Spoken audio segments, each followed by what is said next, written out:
G'day everyone.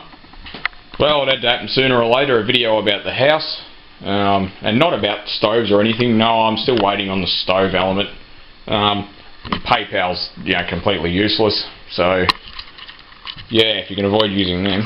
Anyway, one of the things that I'm going to have to do to tile the kitchen and all this area is replace this floor. Now, it's apart from the fact that the floor is obviously shit because it's it's been wet and whatever else, and if I get a close up of it, you sort of start getting a good idea of what the problem is. If I bring the camera down there, you can see that the wall bottom plate,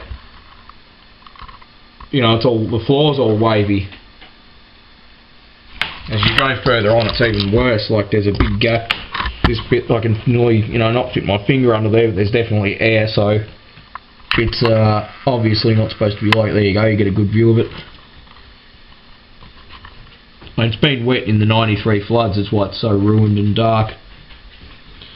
The bottom plate sits on this because it's the highest point. If I get I've got a sign, an aluminium powder coated sign.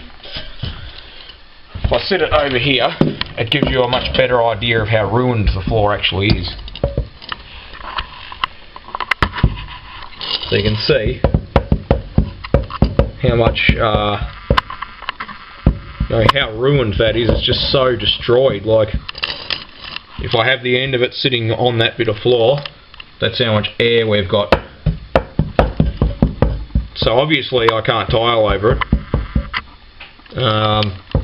Here's the catch. Normally replacing a floor is not very hard, but the way they designed the house, or built the house I should say, was that these sheets of flooring are 3 metre lengths, roughly 3 metres I'm pretty sure, or they're close to 3 metres anyway. And what they've done is they've built the basic frame of the house, like the joists and bearers and stuff, and nailed them all together, and then they've put the flooring down, and then they've put the walls on top of all that. Sorry, they put the floor on top of all that. Then the walls have gone on top of the floor. So the problem is, that's an okay way to build a house, except for when you need to replace the floor. So this is the most ruined, part of the house. So like I said, you really don't get a very good idea of how wavy that floor is, but if it'll zoom in, I don't think you get a very good idea of how wavy the floor is, but about here, it's up in the air, and it goes lower there, and then it comes back up again. So, like I said, it's got 10mm or better warpage of the floor. So, I'm not really sure how to replace it, because, like I said, it goes under the wall bottom plates, and when you start looking at it logically, everything that I can think of doing creates more work than it actually saves. So what I think I'm going to need to do is basically destroy the wall and completely remove the stud wall and rebuild it again, so that I can basically either A, do what they've done already, or B, what I want to do is instead of the floor, the wall bottom plate has to stay at that level. I can't just lay it on the joists, because everything is built to that reference point. So everything will be out if I change it.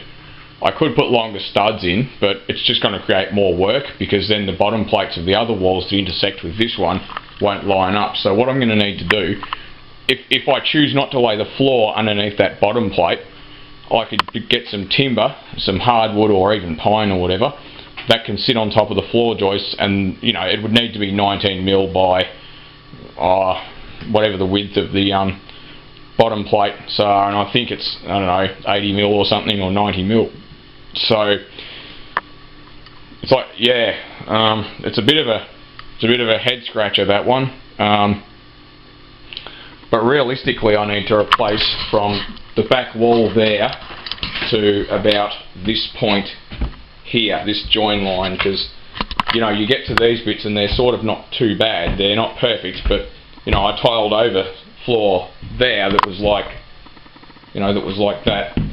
But this bit, you know, someone's hacked it up, and it's pretty well got to be flat anyway, because, you know, it's not. So, because you got a join there, and I've got a tile over that, and it's wavy and all over the joint. So, I'm not sure how much of the house I need to destroy to fix this, and there's no way I can pay a tradesman. So, if anybody's got any ideas about this, if anyone's ever struck the same sort of construction, and maybe they've had a flooded house or something, and, you know, they've had to replace a floor, yeah, let me know what you think. Maybe there's some carpenters subscribe to me, and, you know, you do this sort of shit for a living. But from what I can see, I'm basically going to have to rip the plaster off the wall and rip down the studs and get rid of that bottom plate, which is going to be nasty anyway.